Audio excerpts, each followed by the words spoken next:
Boarding अकादमी पहुंच चुके थे। तुम्हारी उम्र सिर्फ 6 साल थी। उस दिन जब तुम कैंटीन में पत्थर जैसे सख्त काले बन खा रहे थे, तभी अचानक पूरे स्कूल के टीचर और स्टूडेंट्स तुम्हारे मन की आवाज सुनने लगे। बट हेयर्स द ट्विस्ट, सिर्फ तांग सान ही कुछ नहीं सुन पा रहा था। तुमने मन ही मन बड़बड़ाया, ये बन इतना सख्त है कि इससे अखरोट भी तोड़ सकते हैं। इतना सुनते ही कैंटीन वाली आंटी के हाथ से करछी गिर गई। तभी तुम्हारे मन में अगला ख्याल आया, भविष्य में तांग सान भगवान बनेगा और फिर श्याओ वू को बलिदान देना पड़ेगा। सामने बैठी खरगोश कानों वाली छोटी लड़की श्याओ वू ने अपने हाथ का बन इतना जोर से दबाया कि वह आटे का गोला बन गया। सबसे अजीब बात यह थी कि पूरी अकादमी तुम्हारे मन की बातें सुन रही थी, लेकिन किसी ने भी तुम्हें यह नहीं बताया।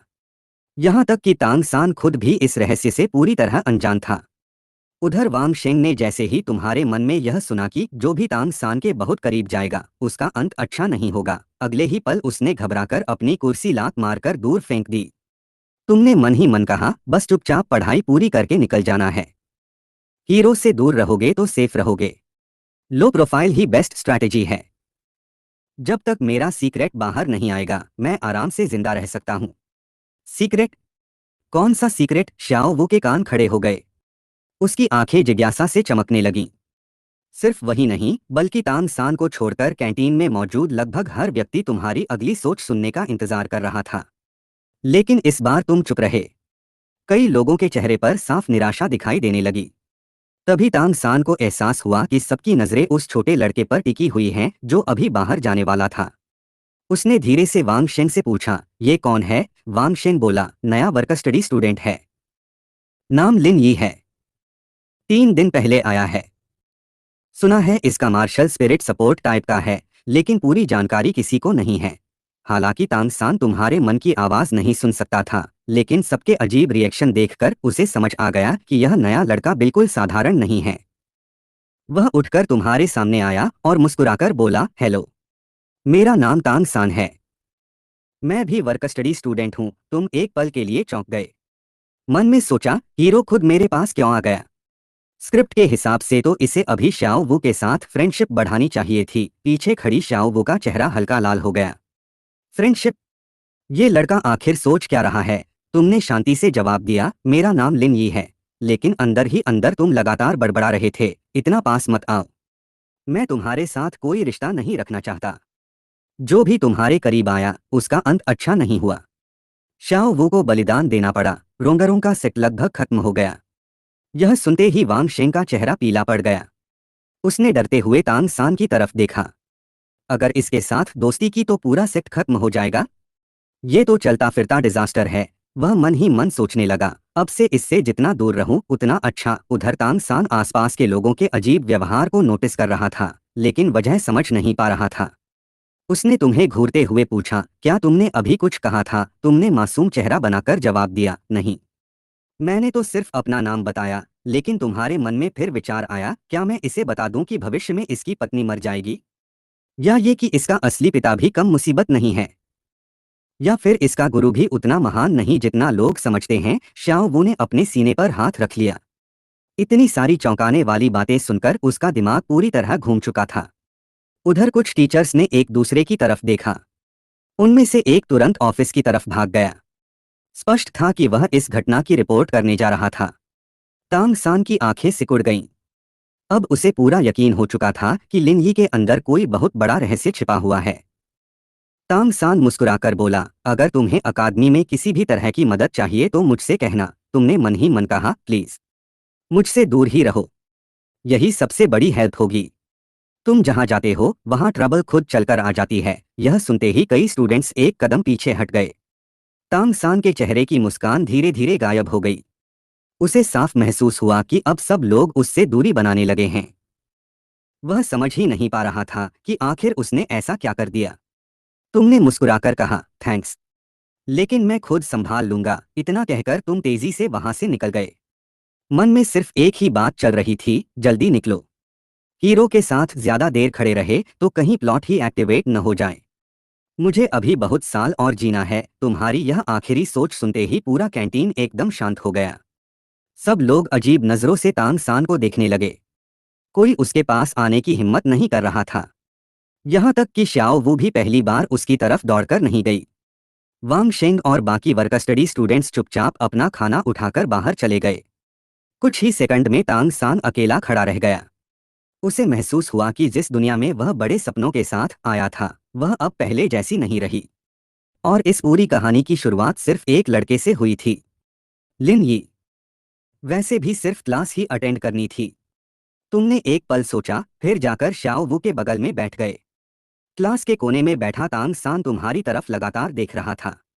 उसके मन में बस एक ही सवाल था, समथिंग इज रॉन्ग। श्याओ वू का तुम्हारे प्रति इतना फ्रेंडली होना बिल्कुल भी नॉर्मल नहीं था। पूरी क्लास तुम्हें अजीब नजरों से देख रही थी। यहाँ तक कि कैंटीन में मौजूद वे टीचर भी आज इसी थ्योरी क्लास में आकर बैठ गए थे। तभी दरवाजे से हल्की खांसी की आवाज आई और यू शियाओगांग अंदर आए। उनका चेहरा हमेशा की तरह सख्त था, पीठ सीधी और चेहरे पर वही गंभीर एक्सप्रेशन। उन्होंने अपनी किताब मेज पर रखी और पूरी क्लास पर नजर दौड़ाई।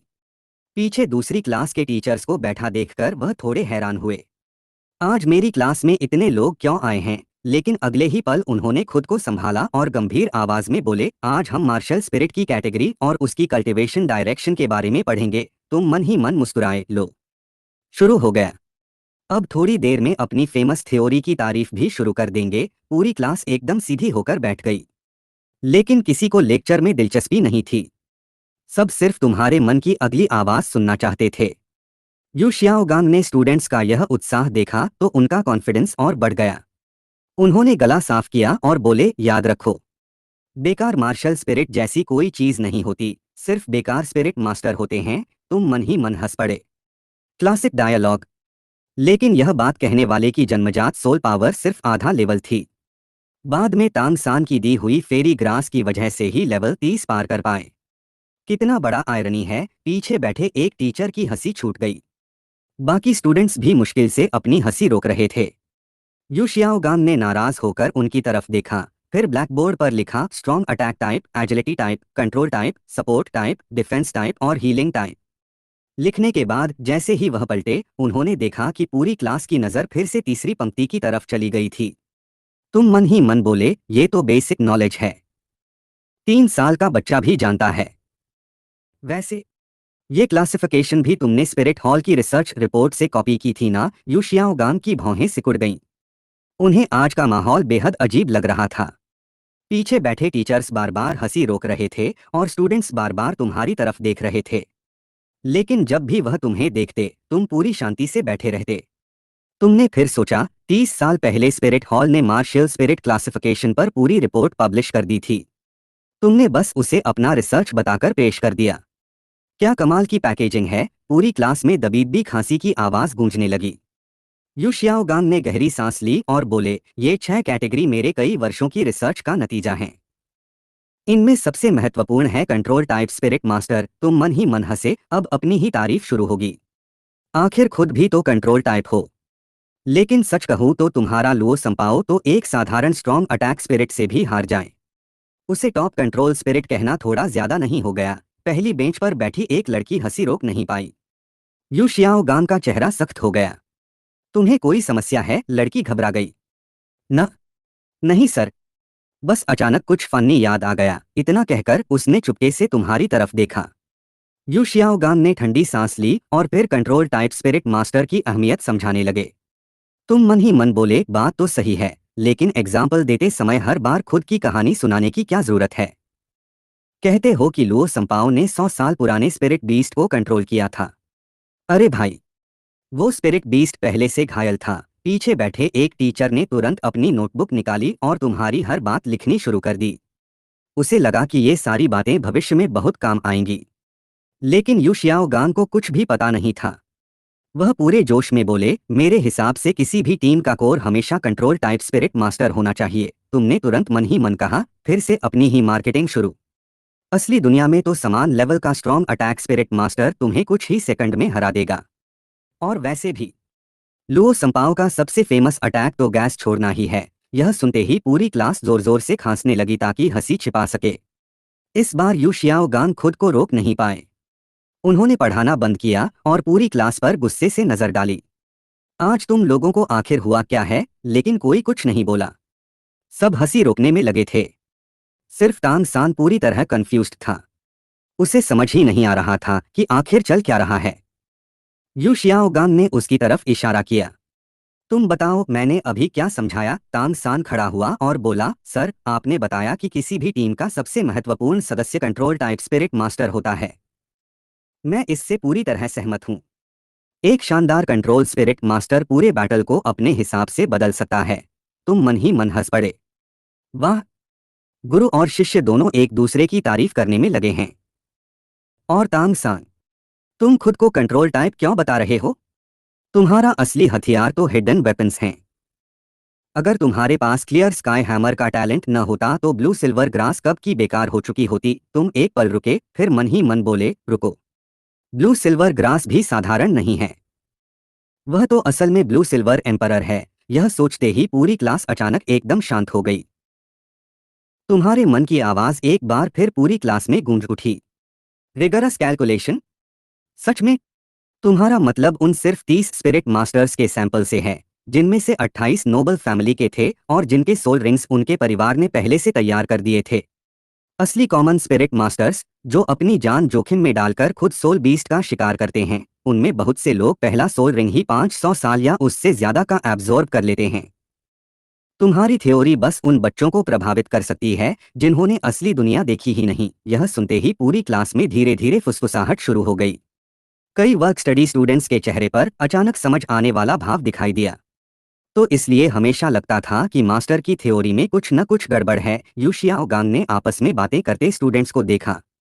उन्होंने गहरी सांस ली और गंभीर आवाज में कहा, सोल रिंग ईयर लिमिट पर मेरी रिसर्च मेरी पूरी थ्योरी का सबसे महत्वपूर्ण हिस्सा है। अगर पहला सोल रिंग बहुत ज्यादा पावरफुल होगा तो शरीर उसे सहन नहीं कर पाएगा। इसलिए मेरी सलाह है कि पहला सोल रिंग 400 साल से कम का होना चाहिए। यह भविष्य के लिए सबसे सुरक्षित तरीका है। पूरी क्लास ध्यान से बैठी थी, लेकिन किसी का ध्यान लेक्चर पर नहीं था। सब सिर्फ तुम्हारे मन की अगली आवाज का इंतजार कर रहे थे। तुम अपनी कॉपी पर बेकार सी ड्राइंग बनाते हुए मन ही मन बोले, फिर वही पुरानी कॉन्सर्वेटिव थ्योरी। और क्या तुमने कभी पूरा डेटा देखा भी था? स्पिरिट हॉल की इंटरनल रिसर्च रिपोर्ट साफ कहती है कि अगर किसी स्पिरिट मास्टर की physical strength, martial spirit quality और सोल पावर प्योरिटी पर्याप्त हो तो पहला सोल रिंग 600 साल तक का भी एब्जॉर्ब किया जा सकता है। हर इंसान की क्षमता अलग होती है। सबको एक ही स्टैंडर्ड से कैसे मापा जा सकता है? तुम्हारे बगल में बैठी शाओ वो अपनी हंसी रोकते रोकते लाल हो चुकी थी। वह पहले तुम्हारी तरफ देखती, फिर स्टेज पर पूरे कॉन्फिडेंस से पढ़ा रहे यू शियाओगांग को देखती और उसे यह पूरी क्लास अब तक की सबसे मजेदार क्लास लग रही थी। उधर यू शियाओगांग ने पूरी क्लास की शांति देखकर संतुष्ट होकर सिर हिलाया। लगता है सब मेरी थ्योरी से सहमत हैं, लेकिन अगर ध्यान से देखा जाए तो लगभग हर स्टूडेंट अपनी हंसी दबा रहा था। तभी तुम्हारे मन की आवाज फिर सुनाई दी, सहमत? मास्टर खुद अभी लेवल 29 पर हैं। तीसरा सोल रिंग तक कभी हासिल नहीं किया, फिर भी इतनी बड़ी बड़ी बातें करते हैं। छोटे बच्चों को प्रभावित करना आसान है। तुमने मन ही मन लंबी सांस छोड़ी। पीछे बैठे ली सर आखिर अपनी हंसी रोक नहीं पाए। यू शियाओगांग ने तुरंत उनकी तरफ देखा। ली सर, क्या आपको मेरी बात से कोई आपत्ति है? ली सर ने जल्दी से हाथ हिलाया। नहीं, बिल्कुल नहीं। आपकी थ्योरी बहुत रिगरस है, लेकिन रिगरस बोलते समय उनका चेहरा साफ बता रहा था कि वह हंसी रोक रहे हैं। बाकी लोग भी मुंह ढककर मुस्कुराने लगे और फिर तुरंत सीरियस होने का नाटक करने लगे। यू शियाओगांग ने कुछ पल उन्हें देखा, फिर ब्लैकबोर्ड पर लिखा, soul skill selection and martial spirit matching. उन्होंने कहा, अगर किसी को कोई सवाल नहीं है तो आगे बढ़ते हैं। सोल स्किल चुनते समय सबसे जरूरी बात यह है कि वह आपके मार्शियल स्पिरिट से पूरी तरह मैच करे। तुमने मन ही मन जम्हाई ली। फिर वही कॉमन सेंस। ये तो हर कोई जानता है कि सोल स्किल मार्शियल स्पिरिट से मैच होना चाहिए। असली सवाल तो यह है कि किस मार्शियल स्पिरिट के लिए कौन सा स्किल सबसे अच्छा रहेगा। अलग अलग स्टेज पर कौन सा कॉम्बिनेशन सबसे पावरफुल होगा। सबसे जरूरी बातें तो कभी बताते ही नहीं, सिर्फ बड़ी बड़ी बातें करते रहते हैं। क्लास तुम्हें बेहद बोरिंग लगने लगी।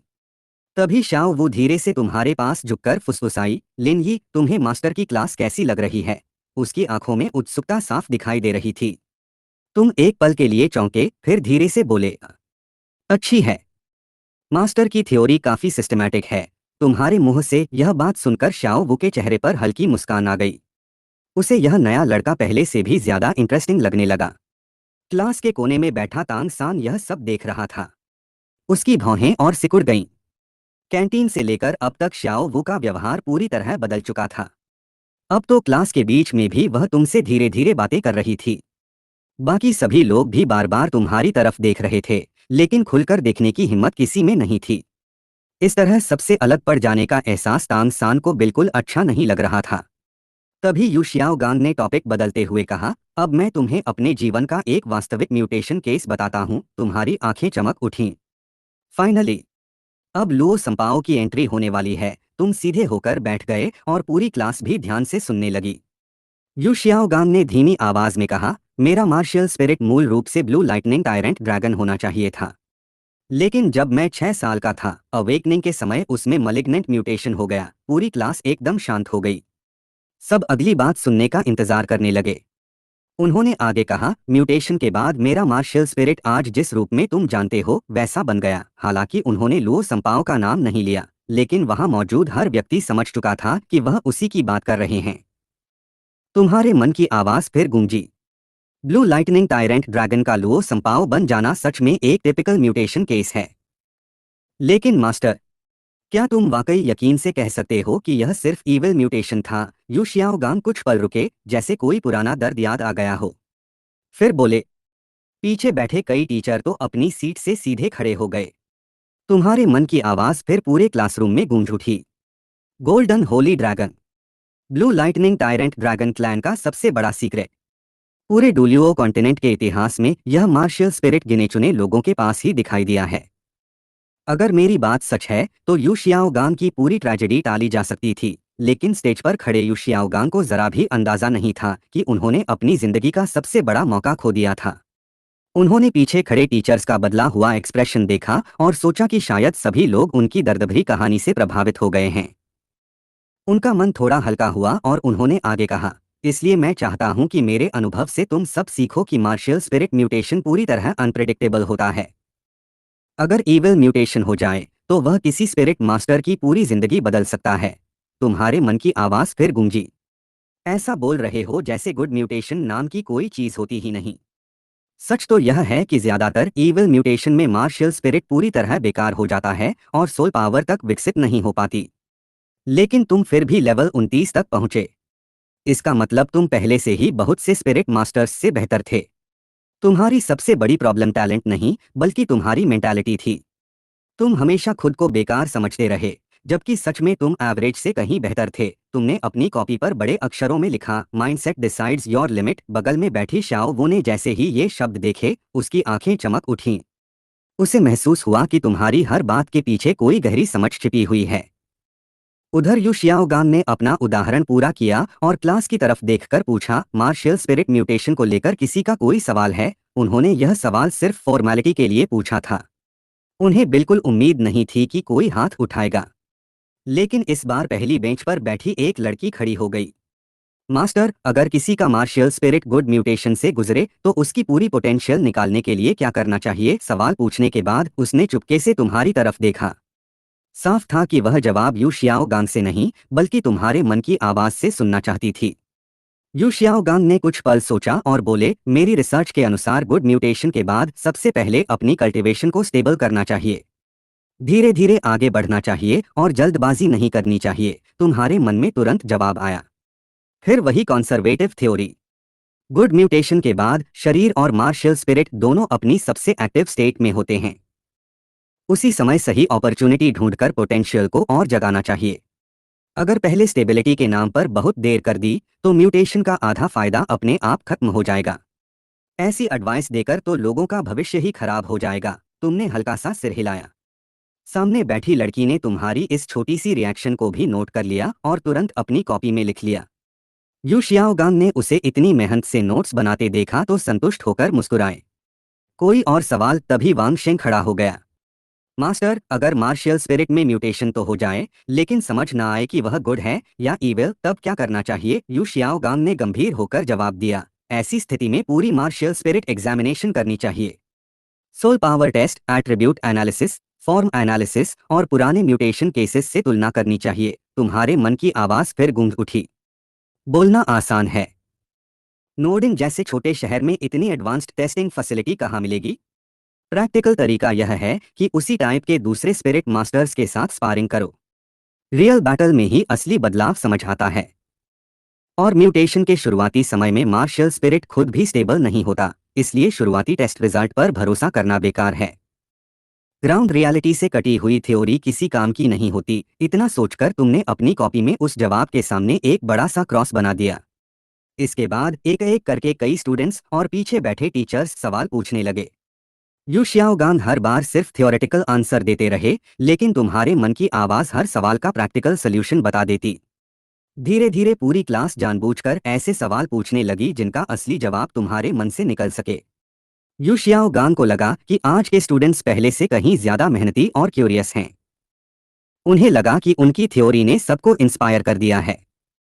लेकिन उन्हें क्या पता था कि सब लोग असली नॉलेज तुम्हारे मन की आवाज से हासिल कर रहे थे। तुम तो बस मन ही मन कमेंट करते जा रहे थे, लेकिन अनजाने में स्पिरिट हॉल और अलग अलग एम्पायर्स की कई सीक्रेट रिसर्च भी बता बैठे। पीछे बैठे टीचर्स की नोटबुक पूरी भर चुकी थी। उनमें लिखी जानकारी इतनी कीमती थी कि कुछ बातें उन्होंने भी पहली बार सुनी थीं। अब उनके मन में एक ही विचार था, अगर किसी को सच में मास्टर कहना चाहिए तो वह यू शियाओगांग नहीं, बल्कि यह रहस्यमय लड़का लिन यी है।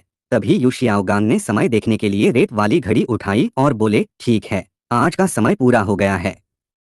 आज की क्लास यहीं समाप्त होती है।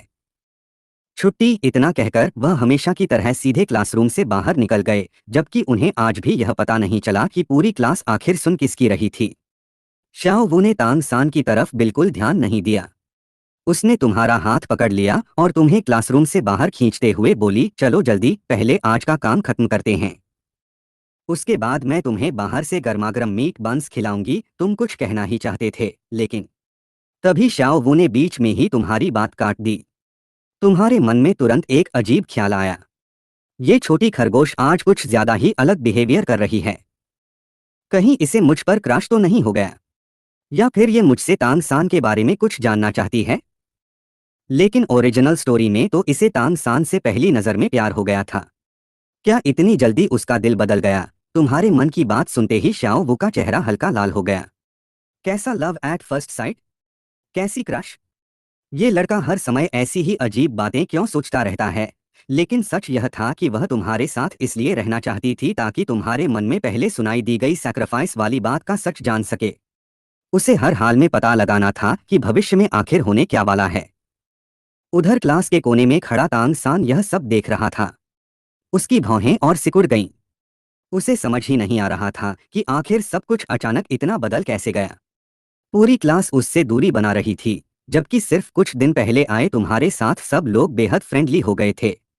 तांग सान ने वांग शेंग की तरफ देखकर पूछा, वांग शेंग, आज दोपहर की सफाई की ड्यूटी पहले की तरह ही रहेगी ना? पहले के हिसाब से उसकी जोड़ी शाओ वू के साथ बननी थी। वांग शेंग ने असहज होकर अपनी नाक खुजलाते हुए कहा, वो तांग सान। शाओ वू ने कहा है कि वह आज लिन यी के साथ टीम बनाएगी। तांग सान ने फिर पूछा, तो क्या तुम मेरे साथ टीम बना सकते हो? यह सुनते ही वांग शेंग का चेहरा बदल गया। उसने जल्दी जल्दी सिर हिलाया। न, नहीं, मैंने पहले ही ली क्यांग के साथ पेयर बना लिया है। इतना कहकर वह तुरंत अपना सामान उठाकर वहां से निकल गया, जैसे उसे डर हो कि तांग सान फिर से कुछ पूछ लेगा। तांग सान ने बाकी वर्क स्टडी स्टूडेंट्स की तरफ देखा। जो लोग पहले उसका बहुत सम्मान करते थे, अब या तो उसकी नजरें चुरा रहे थे या फिर बिजी होने का नाटक कर रहे थे। कोई भी उसके साथ टीम बनाने को तैयार नहीं था। उधर तुम क्लासरूम से बाहर निकलते हुए मन ही मन सोचने लगे, ये क्या हो गया? वर्क स्टडी स्टूडेंट्स के बीच कोई झगड़ा हो गया क्या? ओरिजिनल स्टोरी के हिसाब से तो वांग शेंग पहले ही तांग सान से हार मान चुका था। फिर अब तांग सान ने खुद टीम बनाने को कहा तो उसने मना क्यों कर दिया?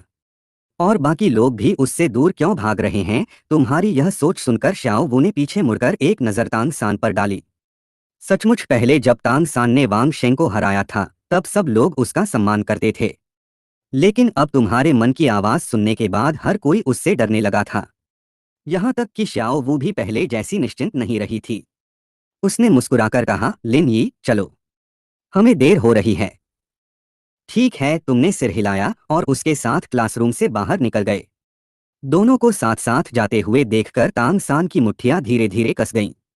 वह बिल्कुल समझ नहीं पा रहा था कि कुछ ही दिन पहले तक शाओ वो उससे हंसकर बातें करती थी, उसे अपना बड़ा भाई तक बनाना चाहती थी, लेकिन तुम्हारे आने के बाद सब कुछ बदल क्यों गया। तभी पीछे से किसी ने आवाज दी, तांग सान। उसने मुड़कर देखा। थ्योरी क्लास में पीछे बैठे ली सर दरवाजे पर खड़े थे। उनके चेहरे पर अजीब सा भाव था, जैसे वह कुछ कहना चाहते हों लेकिन कह नहीं पा रहे हों।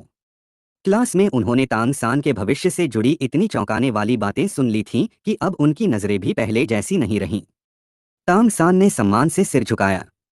ली सर, आपने बुलाया। ली सर कुछ पल चुप रहे, फिर बोले, कुछ खास नहीं। बस अगर पढ़ाई या जिंदगी में कभी किसी मदद की जरूरत पड़े तो सीधे मेरे पास आ जाना। उनकी आवाज में साफ साफ सिंपैथी झलक रही थी। तांग सान ने उस एहसास को तुरंत महसूस कर लिया, लेकिन इससे उसकी उलझन और बढ़ गई। धन्यवाद सर, मैं बिल्कुल ठीक हूँ। ली सर ने सिर हिलाया, एक बार फिर उसे देखा और धीरे धीरे वहां से चले गए। तांग सान उन्हें जाते हुए देखता रहा। उसे लग रहा था जैसे पूरी दुनिया अचानक उसके लिए बदल चुकी हो। दूसरी तरफ टूल रूम में श्याओ वू ने एक नई झाड़ू उठाकर तुम्हारी तरफ बढ़ाई। लो, ये वाली ठीक लग रही है। तुमने मुस्कुराकर झाड़ू ले ली। थैंक्स। फिर तुमने सहजता से पूछा, मुझे तो याद है कि तुम्हारी और तांग सान की दोस्ती काफी अच्छी थी। उसे अकेला छोड़ना ठीक रहेगा। श्याओ वू ने दूसरी झाड़ू उठाते हुए बेपरवाही से जवाब दिया, कोई बात नहीं। वैसे भी हमारी दोस्ती उतनी खास नहीं है। तुम्हारे मन में तुरंत एक और अजीब ख्याल आया, इतनी भी अच्छी नहीं।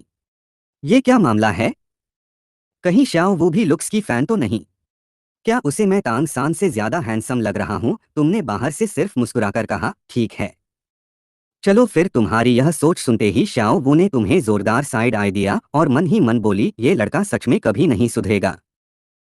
श्याओ वू ने झाड़ू चलाते हुए कहा, वैसे तांग सान बाकी वर्क स्टडी स्टूडेंट्स से थोड़ा दूर दूर ही रहता है। हमेशा ऐसा लगता है जैसे उसके पास कोई बड़ा सीक्रेट है, लेकिन वह किसी को बताना ही नहीं चाहता। इसलिए उसके करीब जाना भी आसान नहीं है। तुमने हैरानी से पूछा, अचानक उसकी बात क्यों कर रही हो? श्याओ वू ने तुरंत बात बदल दी। कुछ नहीं, बस मुझे लगता है कि वो थोड़ा अलग थलग रहता है। तुम्हारे मन में तुरंत ख्याल आया, अरे, ओरिजिनल स्टोरी में तो श्याओ वू तांग सान की सबसे बड़ी फैन थी। आज ये ऐसी बातें क्यों कर रही है? लेकिन अगर ग्रुप में घुलने मिलने की बात करें तो तांग सान कैसे करेगा? उसकी मेंटल एज तो लगभग 30 साल की है। क्या वह सच में 6 साल के बच्चों के साथ खेल पाएगा? रुको, मेरी मेंटल एज भी तो 20 से ऊपर है, और मैं भी यहाँ झाड़ू ही लगा रहा हूँ। यह सोचकर तुम खुद ही हल्का साहस पड़े और फिर दोबारा सफाई करने लगे। तुम्हारे मन की यह बात सुनते ही शाओ वू की आंखें चमक उठीं। मेंटल एज 20 साल? कहीं क्या लिन ही भी मेरी तरह किसी सोल बीस्ट का ह्यूमन फॉर्म तो नहीं? वह यही पूछने वाली थी कि तुम्हारे मन की अगली आवाज गूंज उठी। ओरिजिनल स्टोरी के हिसाब से इस समय तक तांग सान ब्लैकस्मिथ शॉप में काम शुरू कर चुका होगा। टैंग सेक्ट की हिडन वेपन टेक्निक्स से एक्स्ट्रा मनी भी कमा रहा होगा। शायद मुझे भी कोई पार्ट टाइम जॉब ढूंढनी चाहिए। तुम मन ही मन हिसाब लगाने लगे। वर्क स्टडी स्टूडेंट की इतनी कम स्कॉलरशिप में तो कुछ मीट बंस भी मुश्किल से मिलते हैं। मेरी भी किस्मत अजीब है, अचानक इस दुनिया में आ गया। ऊपर से इस शरीर के माँ बाप ने मुझे नोर्डिंग अकादमी में छोड़ दिया और फिर पूरी तरह अपने हाल पर छोड़ दिया। थैंकफुली मेरे पास ट्विन मार्शियल स्पिरिट्स तो हैं। यह सुनते ही शाओ वू के हाथ से झाड़ू छूटकर जमीन पर गिर गई। उसके दिल की धड़कन तेज हो गई। क्या लिन ये भी ट्विन मार्शियल स्पिरिट्स वाला है? साथ ही उसके मन में एक और सवाल उठा, और ये जिस हीरो टीम की बात करता है, उसमें कौन कौन है? सिर्फ तांग सान? या मैं भी? झाड़ू गिरने की आवाज सुनकर तुमने सिर उठाया। क्या हुआ? शाओ वो जल्दी से झाड़ू उठाते हुए बोली, कुछ नहीं, हाथ फिसल गया था। तुमने मन ही मन सोचा, आज शाओ वो सच में बहुत स्ट्रेंज बिहेवियर कर रही है। छोड़ो, पहले सफाई खत्म कर लूं, फिर कोई पार्ट टाइम जॉब ढूंढूंगा। तुम दोबारा काम में लग गए। दूसरी तरफ शाओ वो ने अपने मन का तूफान छिपाते हुए सामान्य बनने की कोशिश की। कुछ देर बाद उसने सहजता से पूछा, लिन यी, तुम्हारा मार्शियल स्पिरिट क्या है? मैंने अभी तक देखा नहीं। तुम्हारे हाथ एक पल के लिए रुक गए। आज इसे इतने सवाल क्यों सूझ रहे हैं? खैर, बता देने में क्या जाता है। वैसे भी दूसरों की नज़र में मेरा मार्शियल स्पिरिट कोई खास नहीं है। तुमने मुस्कुराकर जवाब दिया, सपोर्ट टाइप मार्शियल स्पिरिट है। नाम है मिरियड स्टार रिवर। बस साथियों की ताकत थोड़ी बहुत बढ़ा देता है। कोई खास काम का नहीं। लेकिन तुम्हारे मन में असली सच्चाई गूंज रही थी। अगर मिरियड स्टार रिवर को सही तरह डेवलप किया जाए तो यह top tier support martial spirit बन सकता है। यह सिर्फ ऑल एट्रीब्यूट्स नहीं बढ़ाता, बल्कि सोल पावर स्टोर कर सकता है, विजन शेयर कर सकता है और जरूरत पड़ने पर चलता फिरता एनर्जी बैंक भी बन जाता है। अफसोस, अभी मेरी सोल पावर बहुत कम है, इसलिए फिलहाल यह सिर्फ फ्लैशलाइट जैसा काम कर रहा है। यह सुनते ही शाओ वू की आंखें फैल गईं। ये मार्शियल स्पिरिट बेकार नहीं, बल्कि divine level support martial spirit है। बाहर से उसने मासूम बनते हुए कहा, सपोर्ट टाइप भी बहुत इंपॉर्टेंट होता है। किसी भी टीम को तुम्हारी जरूरत पड़ेगी, तुम मुस्कुराए। इसलिए तो मैं मेहनत से कल्टिवेट करूंगा, ताकि एक दिन काम का सपोर्ट स्पिरिट मास्टर बन सकूं। लेकिन तुम्हारे मन की अगली बात सुनकर शाओ वो फिर चौंक गई।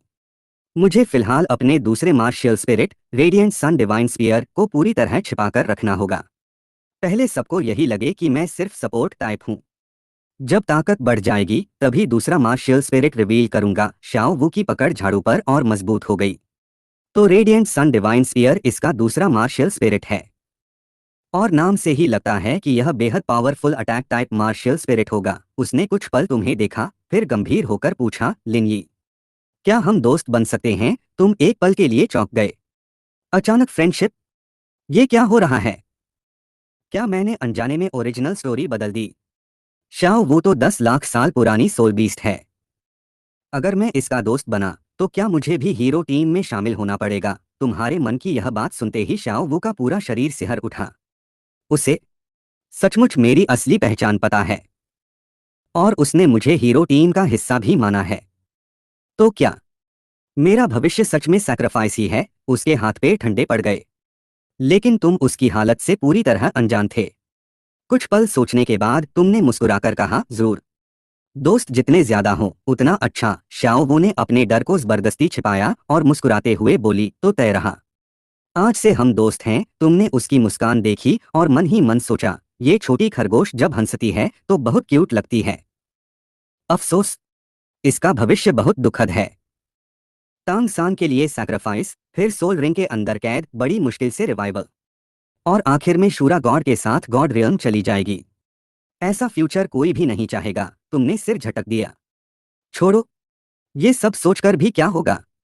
इससे मेरा क्या लेना देना? लेकिन शाओ वो अब और कुछ नहीं सुनना चाहती थी। टीचर्स ऑफिस में अचानक एक शिक्षक गंभीर आवाज में बोले, क्या आप लोगों ने नोटिस किया? लिन यी जब शाओ वू की बात करता है तो हमेशा उसे 10 लाख साल पुरानी सोल बीस्ट का ह्यूमन फॉर्म कहता है। दूसरे टीचर ने तुरंत विरोध किया, ये कैसे हो सकता है? ऐसी चीजें तो सिर्फ लेजेंड्स में सुनी जाती हैं। ली सर ने शांत लेकिन गंभीर स्वर में कहा। लेकिन लिन यी अब तक इतनी सारी ऐसी बातें बता चुका है जो हम में से कोई नहीं जानता था। एक बार शाओ वू के बारे में भी सोचिए।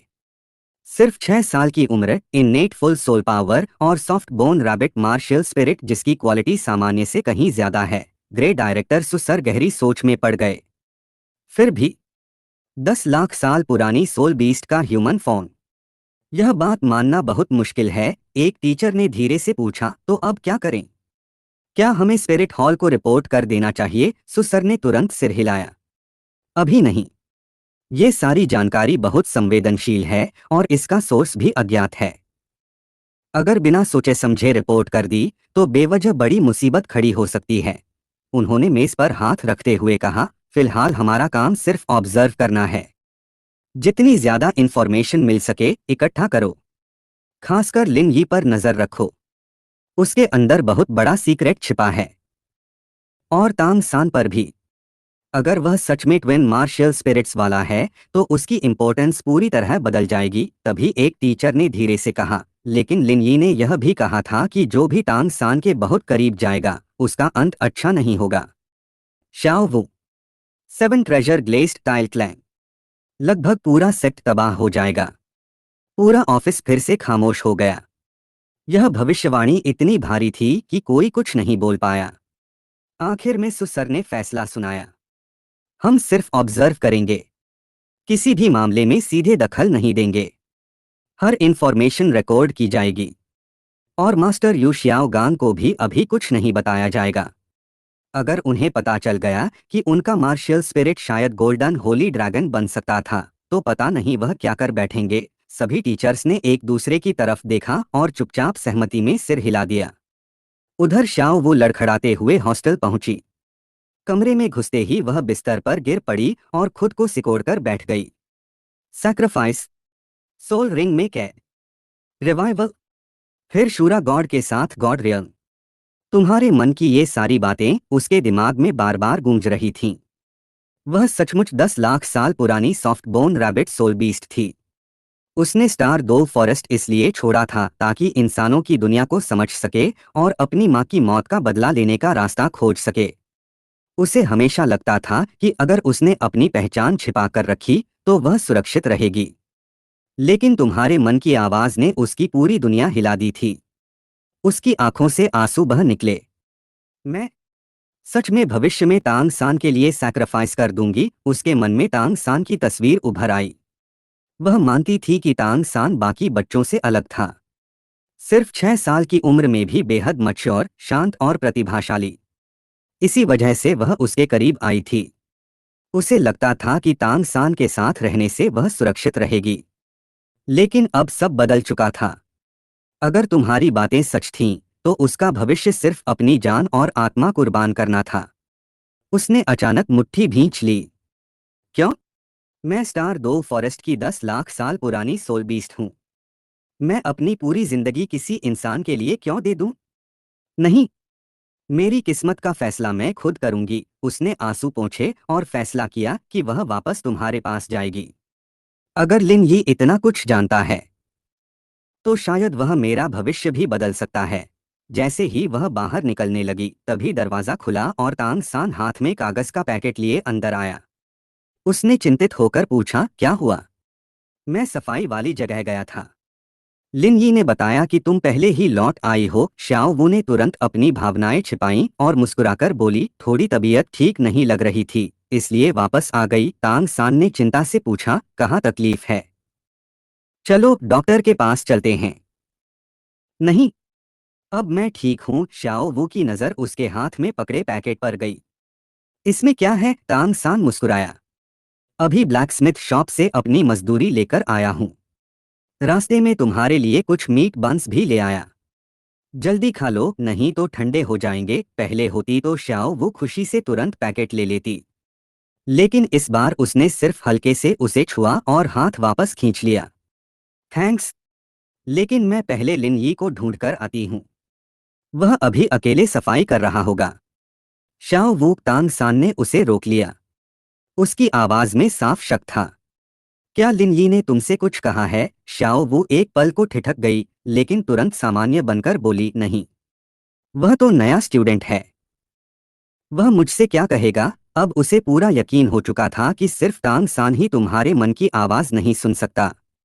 तांग सान ने उसकी आंखों में देखते हुए कहा, जब से लिन यी आया है तुम्हारा व्यवहार मेरे प्रति पूरी तरह बदल गया है। श्याओ वू ने जबरदस्ती मुस्कुराकर कहा, तुम ज्यादा सोच रहे हो। वह नया स्टूडेंट है, इसलिए मैं बस उसकी थोड़ी मदद कर रही हूँ। सच? तांग सान ने फिर पूछा। हाँ, इतना कहकर श्याओ वू ने उसे और कुछ कहने का मौका नहीं दिया। मीट बंस के लिए थैंक्स। मैं चलती हूँ। वह तेजी से कमरे से बाहर निकल गई। तांग सान वहीं खड़ा रह गया। उसके मन में सवाल ही सवाल थे। आखिर लिनयी में ऐसा क्या है? क्यों शाओ वो क्लासमेट्स और यहाँ तक कि टीचर्स भी उसके आने के बाद इतने बदल गए? उसने धीरे से तुम्हारा नाम दोहराया। लिनयी। तुम सोच ही रहे थे कि इस नए वर्क स्टडी स्टूडेंट में आखिर ऐसी क्या खास बात है। उधर एकेडमी बिल्डिंग की पहली मंजिल के कॉरिडोर में तुम अपनी सफाई पूरी कर चुके थे। कमर सीधी करते हुए तुमने माथे का पसीना पोंछा। उफ, 6 साल का शरीर सच में जल्दी थक जाता है। लेकिन आज तो पूरी स्टोरी ही ट्रैक से बाहर चली गई। यंग मिस शाओ वू पहली बार तांगसान से दूर हो गई। शायद यही उसके लिए बेहतर हो। अगर वो जल्दी स्टार डाउ फॉरेस्ट लौट जाए तो शायद उसे सैक्रिफाइस वाली डेस्टिनी का सामना ना करना पड़े। तुम सफाई का सामान समेटकर टूल रूम की ओर बढ़े ही थे कि सीढ़ियों के मोड़ पर शाओ वू हाथ में एक पेपर बैग लिए खड़ी दिखाई दी। साफ था कि वो काफी देर से तुम्हारा इंतजार कर रही थी। तुमने हैरानी से पूछा, अरे तुम तो कह रही थी कि तबीयत ठीक नहीं है। शाओ वू ने हल्का सा मुस्कुराते हुए कहा, अभी थोड़ी देर पहले ठीक नहीं लग रहा था, लेकिन अब ठीक हो।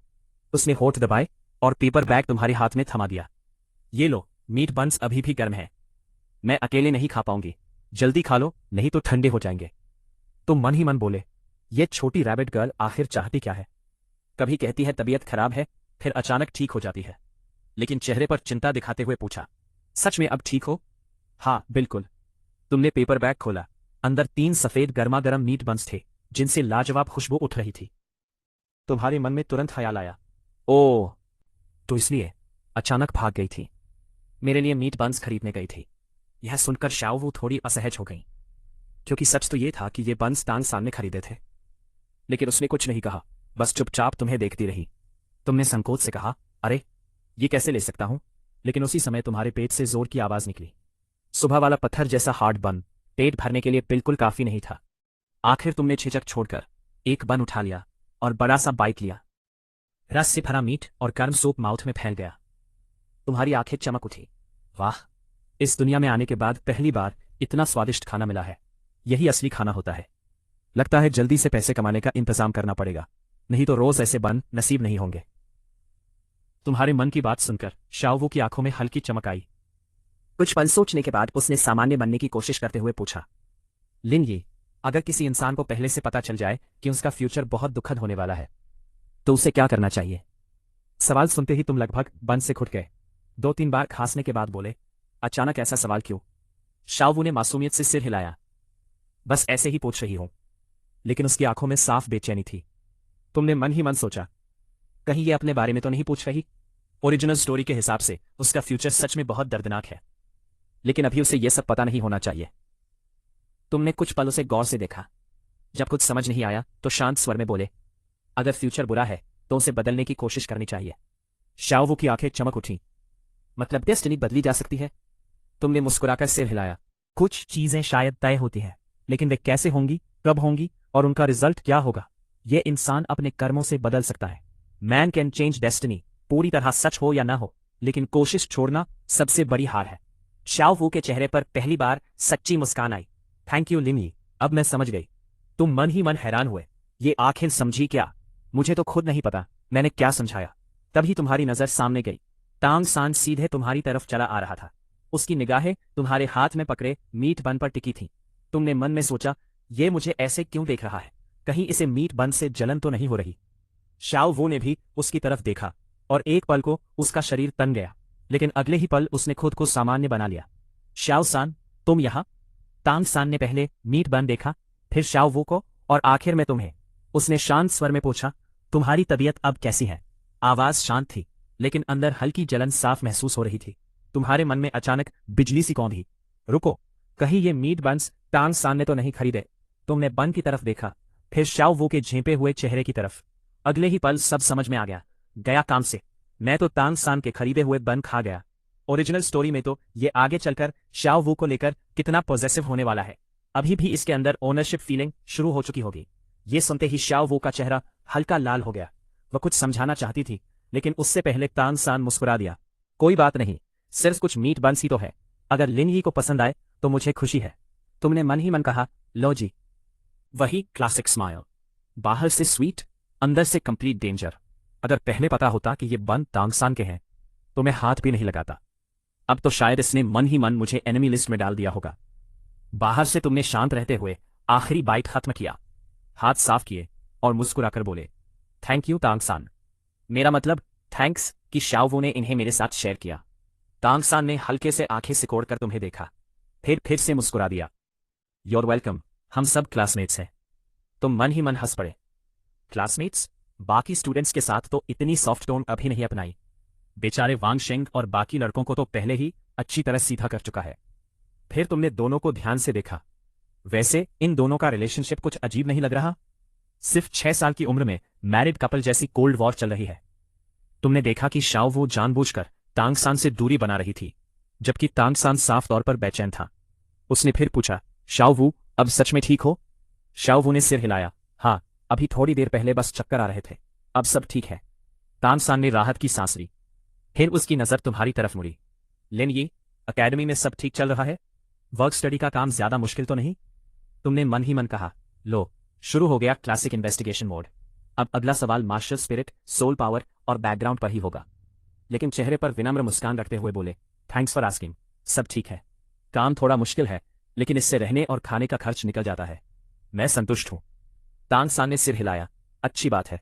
वैसे तुम्हारा मार्शल स्पिरिट क्या है? मैंने अभी तक देखा नहीं। तुमने मन ही मन लंबी सांस ली। देखा, मैंने कहा था ना, यही पूछेगा। बाहर से तुमने बिल्कुल सामान्य स्वर में जवाब दिया। मैं ऑक्सिलरी सिस्टम सोल मास्टर हूं। मेरा मार्शल स्पिरिट वानशियांग स्टार रिवर है। कोई खास ताकत नहीं है, बस थोड़ा बहुत सपोर्ट दे सकता है। तुमने जानबूझकर अपनी बात बहुत साधारण रखी ताकि तांग सान की सतर्कता कम हो जाए। आखिर जिस इंसान की हिडन वेपन्स पूरी दुनिया में मशहूर होने वाली हो, उसकी नजर में ज्यादा हाईलाइट होना बिल्कुल भी समझदारी नहीं थी। तांग सान हल्का सा मुस्कुराया। ऑक्सिलरी सिस्टम भी बहुत इंपॉर्टेंट होता है। किसी भी टीम को एक अच्छे सपोर्ट सोल मास्टर की हमेशा जरूरत होती है। उसकी आंखों में एक पल के लिए हल्की सी चमक उभरी, जैसे वो तुम्हें और गहराई से समझने की कोशिश कर रहा हो। यह तो हद हो गई। हालांकि अभी वानशियांग स्टार रिवर सच में सिर्फ टॉर्च जैसी ताकत वाला एक सहायक मार्शन स्पिरिट है, लेकिन भविष्य में अगर यह पूरी तरह विकसित हो गया तो तुम्हारे तांग संप्रदाय के छिपे हुए हथियारों से भी कम नहीं होगा। और फिर तुम खुद तो चीट जैसी ताकत लेकर आए हो। तुम्हें असली स्पेड मास्टरों को नीचा दिखाने का क्या हक है? मन ही मन तुम नाराज थे, लेकिन चेहरे पर मुस्कान बनाए रखी। हां, मैं भी उम्मीद करता हूं कि एक दिन एक काम का सहायक स्पिरिट मास्टर बन सकूं। यह देखकर कि तुम सिर्फ एक सहायक प्रकार के स्पिरिट मास्टर हो और उससे कोई खतरा नहीं है, तांग सान ने आगे कुछ नहीं पूछा।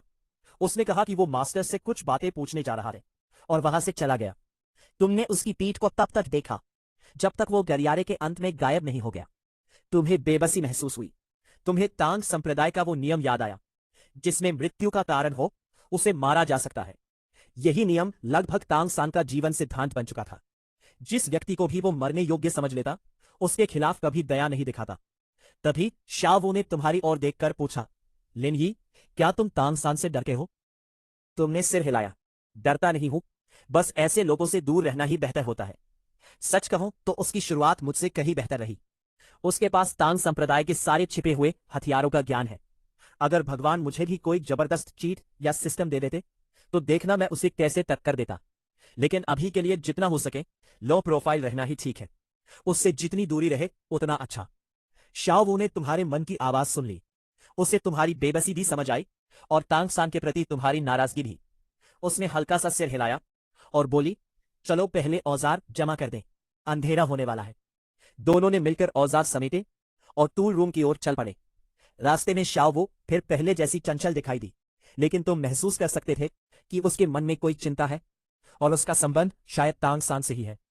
उसी समय दूसरी ओर यू शाओडांग अपने निजी कार्यालय में तुम्हारी छात्र फाइल हाथ में लिए गहरी सोच में डूबा था। फाइल में लिखा था, लिन यी, आयु 6 वर्ष, मार्शल स्पिरिट, वानशियांग स्टार रिवर, सहायक प्रकार, जन्मजात स्पिरिट पावर स्तर 3, माता पिता अज्ञात, नोर्डिंग शहर के अनाथ कल्याण संस्थान की सिफारिश पर प्रवेश।